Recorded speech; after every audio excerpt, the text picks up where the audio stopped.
Welcome everyone to Video Chess Training on YouTube. I'm International Master William Paschall, and we're taking a look at part 2 of my series on the 4 knights English with 4 bishop c5 for black. Let's bang out the opening moves here.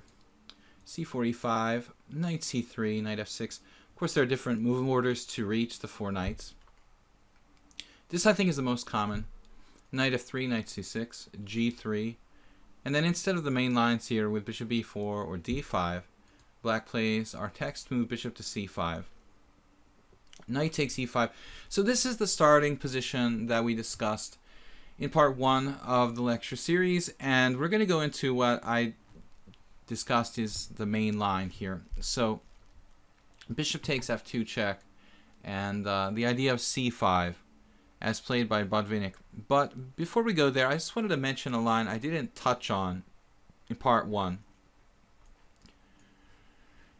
In the other variation here we looked at knight takes e5.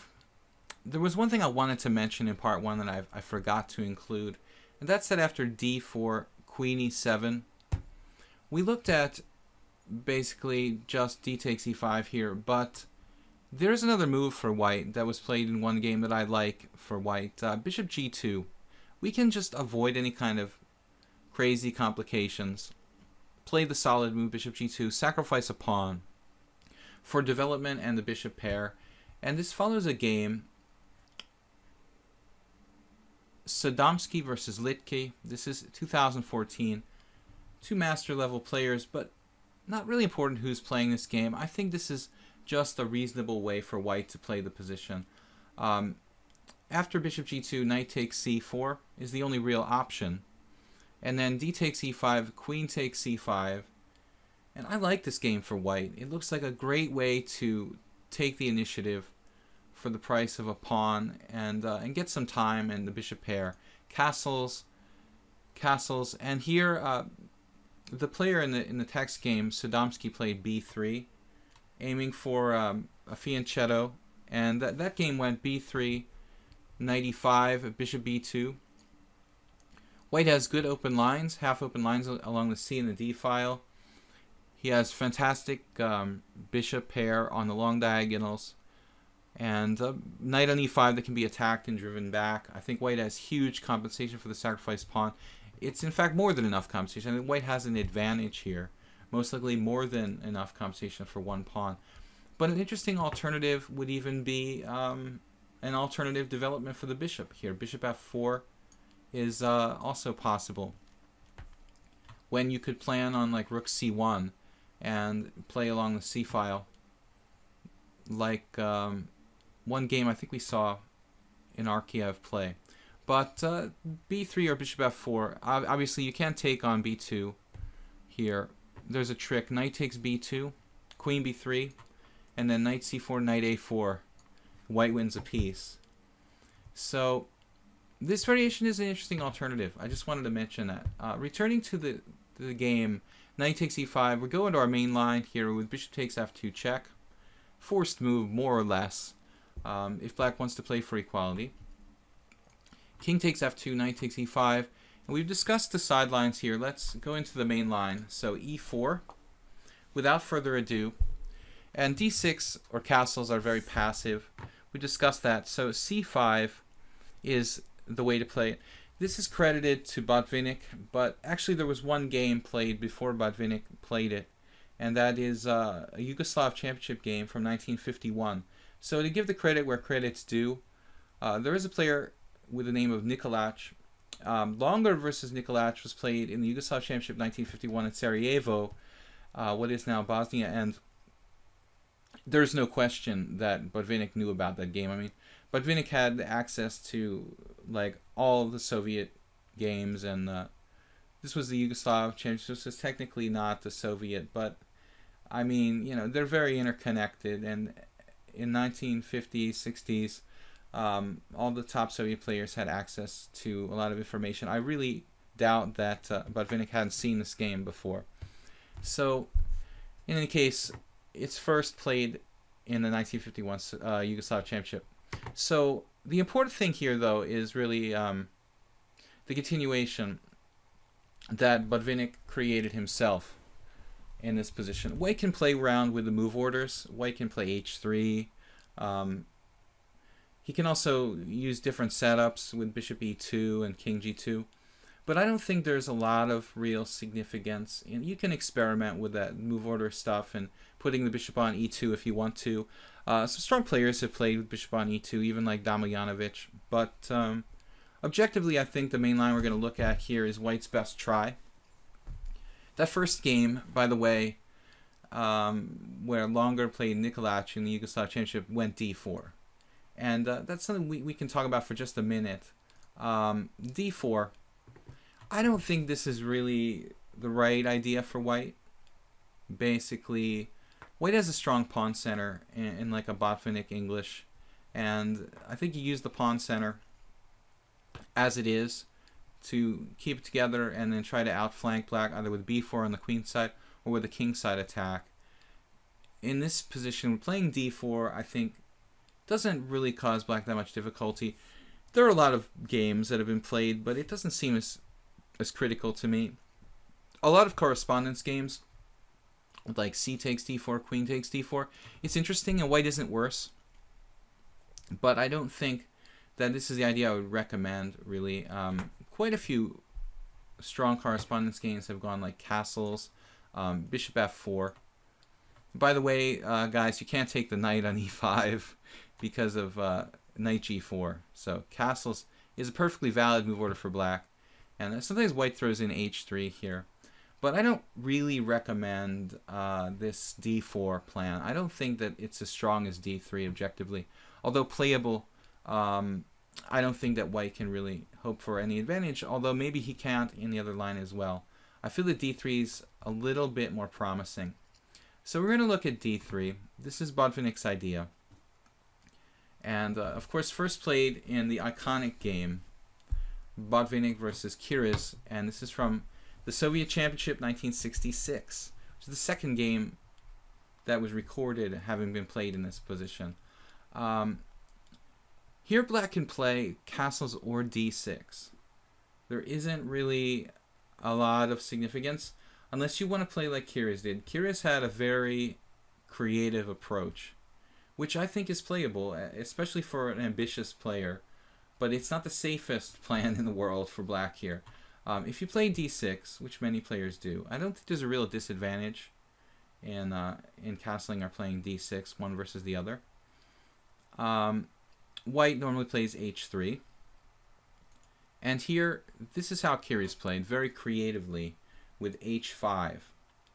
h5, and a plan that's sometimes used in some openings that have some similarities, like the Bogo Indian.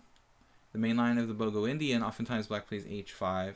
Also in the hedgehog to kind of hold White up. So h5 has its advocates in similar positions. So let's take a look at that iconic game. Gingis, I don't think, lost the game in the opening, but you could consider the plan a little bit radical, a little bit dubious for black. It's not the sanest thing to do. So Gingis plays h5.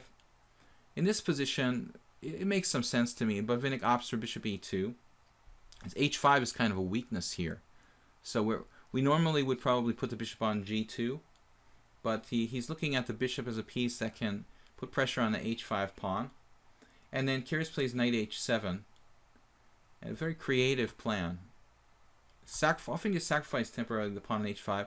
Botvinnik doesn't take it. He plays king g2. This was a sound pawn sacrifice by Gingis, who was a very sharp player.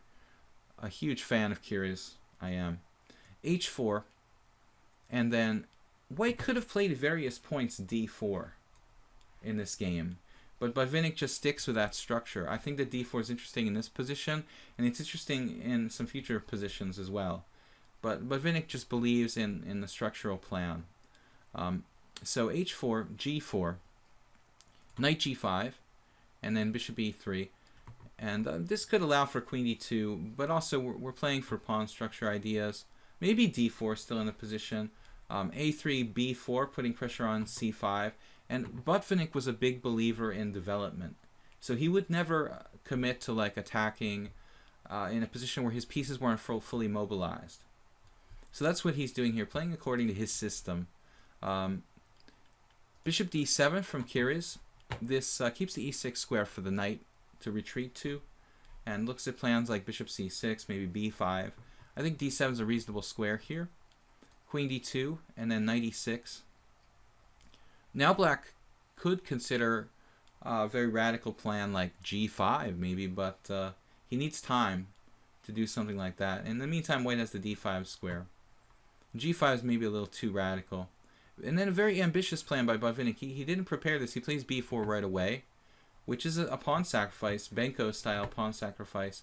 And Gingis could have taken it. It would have been interesting. C takes b, knight d5, a5, and something like a3, breaking up the pawns.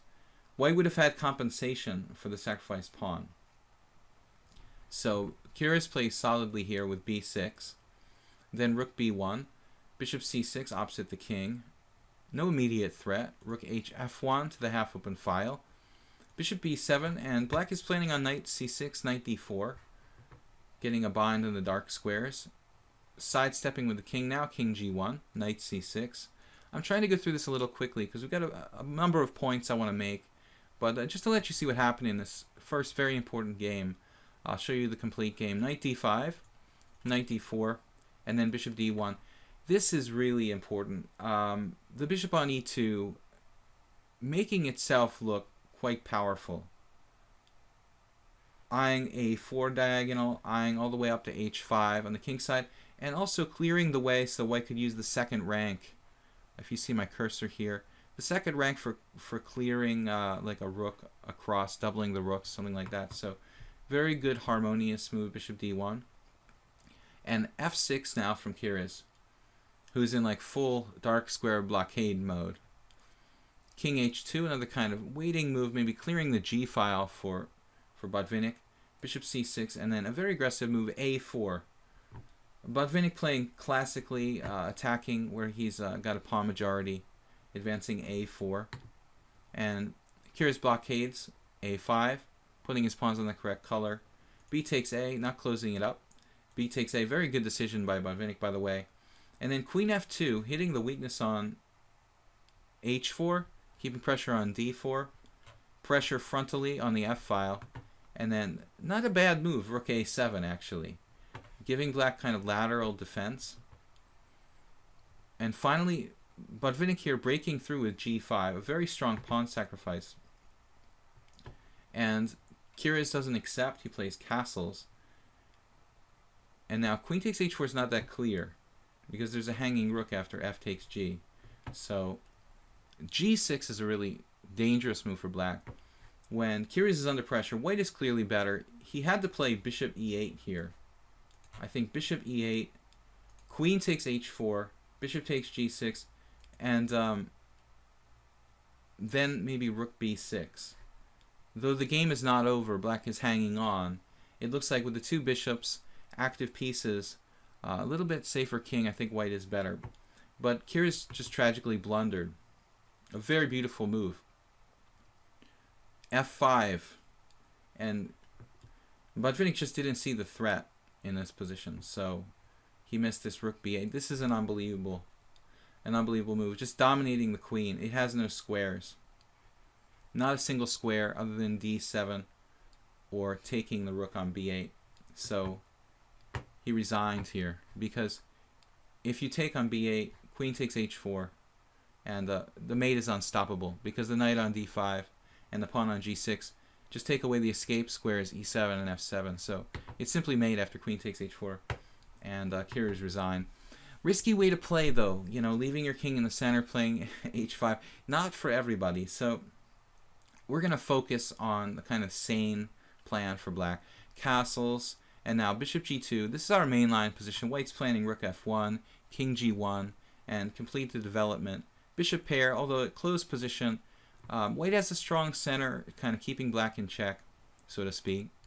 Now I'm going to show you a couple of games. One is a game that I think is a win for white, that shows what can happen if black goes astray somehow. The pitfall that could actually occur here. In a game between two very strong players. This is Bruzon versus Arancibia, played in 2000. I believe this is 2010. So knight e8. This is a slightly passive line for black. It wouldn't be my recommendation, although it's okay, and the fundamental plan is good. He doesn't want to get pinned with bishop g5. The plan is to go to c7, where black enables this break with b5. Momentarily, he's threatening f5. The white's going to sidestep that. And, well, this is just a cautionary tale, basically. What can happen if black isn't careful? Following Bruzan, Arancibia 2010, two strong Cuban grandmasters. Rook f1, knight to c7, king g1, and Arancibia, he's a very, very strong player. And Bruzan, obviously, pushing over 2,700, so a slightly higher rated grandmaster, but both very strong. And here, after bishop d7, bishop e3, and b5, this positional plan is cropping up a lot in this variation, and is really black's main means of counterplay, trying to break down the white structure, get white to take on b5, and break up white's center. So he doesn't want to do that.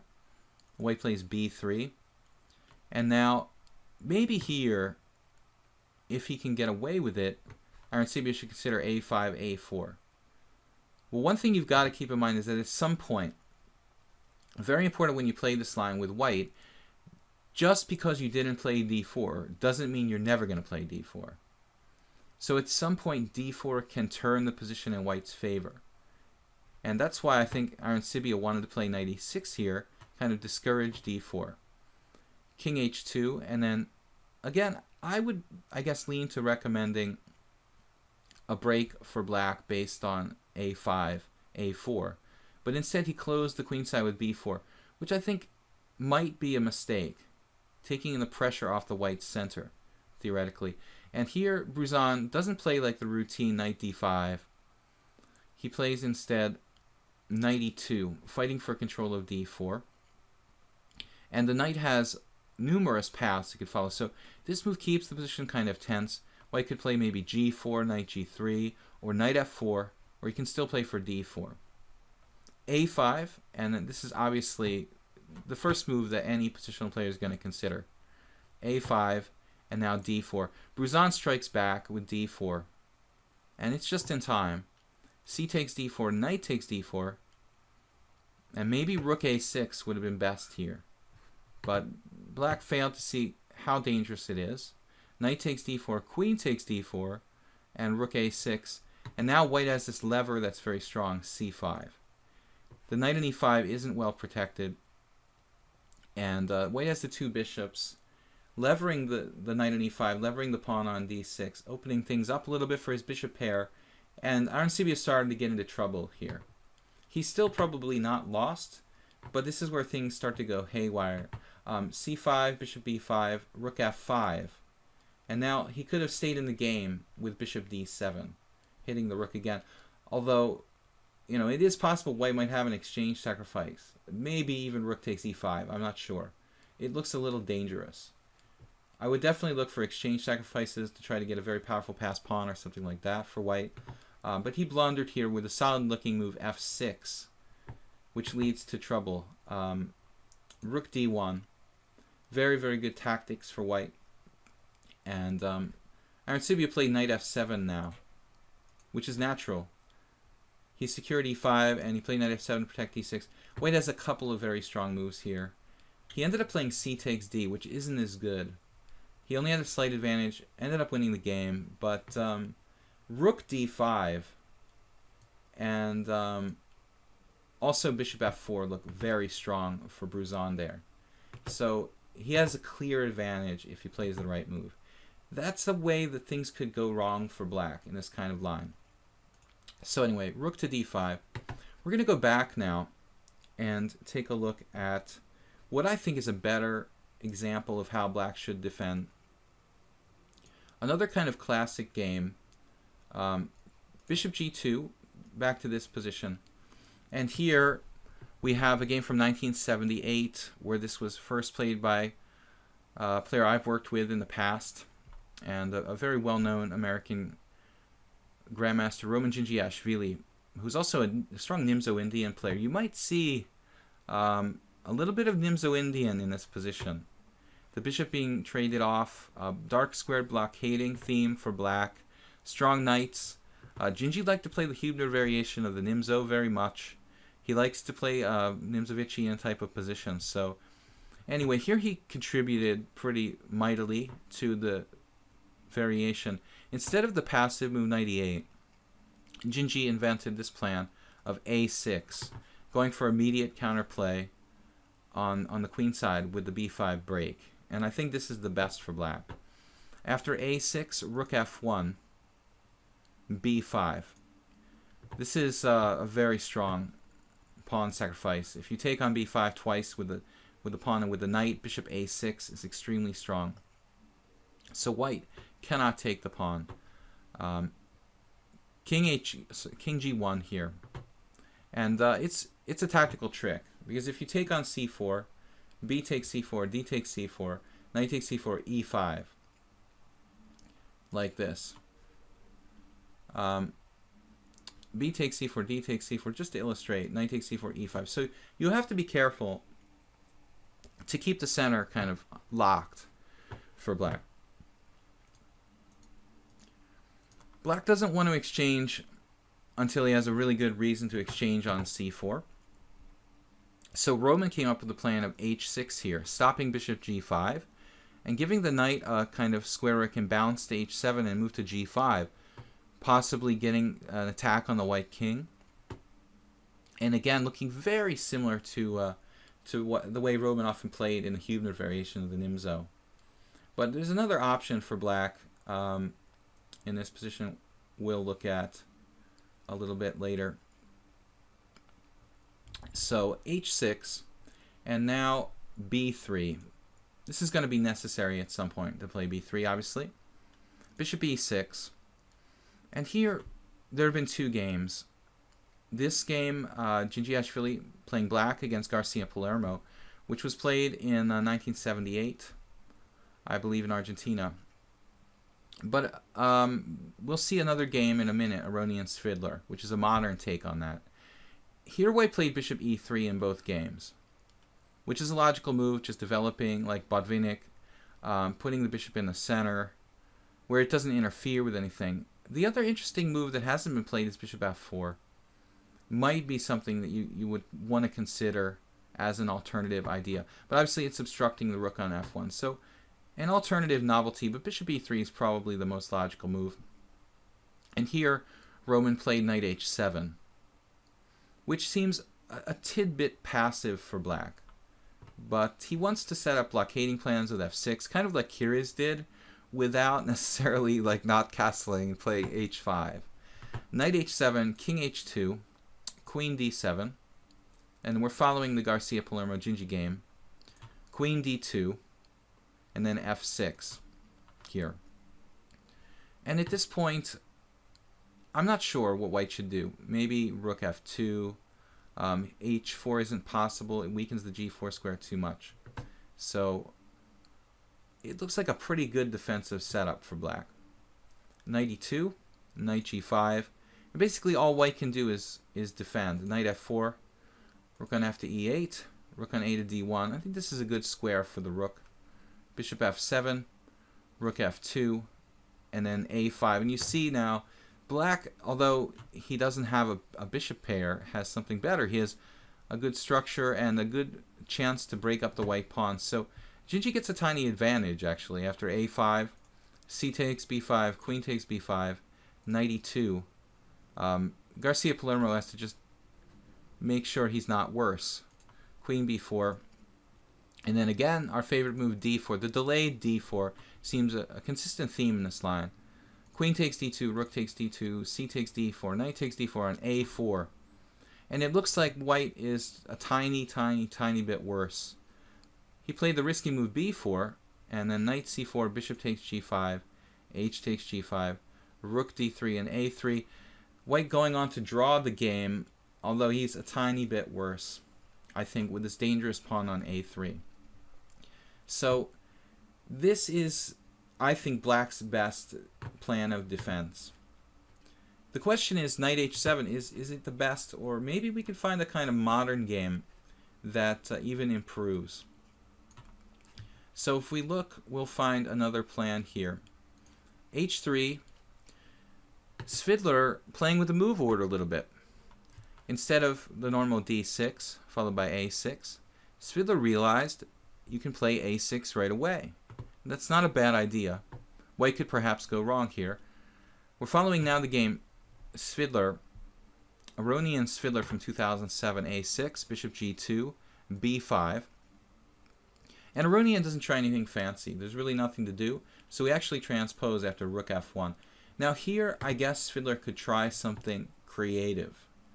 Maybe like a new plan with maybe bishop b7. But the thing is, bishop b7 is kind of double-edged because you might want to use a rook along the b file. So he's not sure what to do and instead plays d6. King g1, and then we transpose. The threat of bishop g5 is pretty serious. I mean, black doesn't want to get tied down with a double pawn or anything like that. So h6, slightly weakening but preventing the very dangerous idea of bishop g5. b3, bishop e6, and we transpose to the game between Garcia Palermo and Gingiashvili. And now bishop e3. Hard to say what would have happened if Svidler had repeated Gingi's move, knight h7. I think Aronian would have had an improvement up his sleeve on the Garcia Palermo game. But instead, Svidler plays rook b8. And here, Levant continued the way that we've seen in all the games so far, the knight going to e2. But there's no reason that Aronian necessarily has to play knight e2 here. He could play queen d2, which is a constructive move, preparing maybe to double rooks, or alternatively, rook f2 is another move I would consider. So knight e2, I guess I'm not really in love with this. I think queen d2 seems like the best.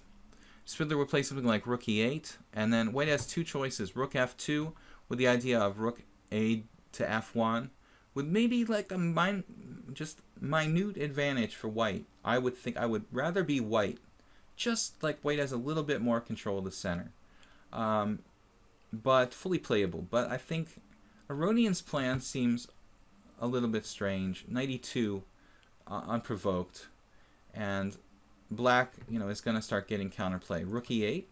I'm not sure that this is absolutely necessary to play the move rook e8. And Aronian doesn't seem to have a clear plan. Rook c1, kind of a weird move. Bishop d7, I would give this an exclamation point from Svidler. Retreating the bishop, now we see the rook on e8, maybe he has some forward motion, but he's creating threats of not only a5, a4, but he's concretely threatening like b takes c, bishop a4 in some lines. So I thought bishop d7, moving that piece a second time with the idea of a5, a4 was a pretty heads-up decision from Svidler. And then rook c2 from Aronian, which does seem a bit weird. But now Svidler made a mistake. He should play a5. And I think after a5, black has enough counterplay for sure. He has absolutely all the counterplay he could want. a5, a4 is threatened. But instead, Svidler kind of lapses here. He plays b takes c4. And then after d takes c4, this is normally not really the most perfect structure for white because black has a5, a4, undermining the queen side. But white has suddenly played down the d file, which is very unpleasant for Svidler. So I'm not sure, he didn't have to take on c4 right away. Maybe inaccurate. Still, he was okay. Comes up with a nice defense. Bishop c6, again, Aronian Svidler 2007, bishop c6, knight c3, rook b7, and then rook on c to f2. This compact rook position is like a classic closed Sicilian sort of coordination for the two rooks. And Gingi's knight h7 idea. Levant now has some free time, so he expands on the king side with h4, giving himself the possibility of maybe bishop h3 at some point. Maybe a general kingside advance could be on the cards. If black isn't careful and white gets in g4, g5, black could come under attack. Rook on b to e7, and then rook d2. And Svidler here, lucky, he has this counterplay, queen a5, which seems to keep him in the game. Tying white down to the knight on c3, queen c2, and now Now the g4 squares has been weakened. Knight g4. Bishop f4. d6 looks weak. This fiddler's there just in time. Knight on h to f6. Massive pressure against e4 now. So Aronian basically has to play rook e1. And then d5. Just getting enough counterplay. By the skin of his teeth, fiddler here, practically equalizing. Aronian goes wrong now with e5, after which he had nothing. It could even be a sort of tiny bit worse. He should have played c takes d5, and c takes d5, knight takes d5. I analyzed this: knight takes d5, bishop takes d5, and rook c1. When the bishop's hanging, the pawn on c5 is hanging. This is the way the game probably should have gone. Bishop takes e4, queen takes c5, and trade of queens. When in this ending, I'm sure at least 8 out of 10 games will be drawn, but there is a kind of tiny technical advantage for white here, with 2 against 1 on the queen side and a bishop on the board. I could see a Richard Rapport 100 move ending or something like that where black could theoretically lose. But anyway, just a tactical edge for white in what would probably be a drawn position. So black can't win material here. Bishop takes g2, king takes g2, rook e2 check, because of course rook takes e2, rook takes e2, king f3 would skewer the knight and the rook. Anyway, that's where it stands now, guys. I think that this game was probably one of the sort of most important games for the main line of this variation, and I think the theory stands here. Probably black is equal if he plays accurately, but there are interesting positions for both sides and different plans, and I think that deserves to be played more often. So I hope I've answered everyone's questions here in this main line of the 4 knights English with bishop c5, knight takes e5. It's a move that isn't considered to be the main move. We've seen Carlsen playing bishop g2 instead of knight takes e5, maybe because this variation features a considerable amount of simplification, some minor pieces getting traded early in the game, and I could see that a Carlsen maybe wants to keep all the pieces on the board. But nevertheless, I think that knight takes e5, very important continuation, and we could see a lot of interesting games if people would continue to play this line. But I think the theoretical status where it is now, that in this main line with what we saw here from Svidler with a6, the plan of a6 and b5, I think that black should be able to equalize. And that is where it's at. So thanks for joining me here for part 2 of my series on the English 4 knights with bishop c5 and knight takes e5. I'm International Master William Paschall for Video Chess Training on YouTube. Don't forget to subscribe and like my videos here, and hopefully we'll be doing a lot more. Thanks everyone, and bye-bye.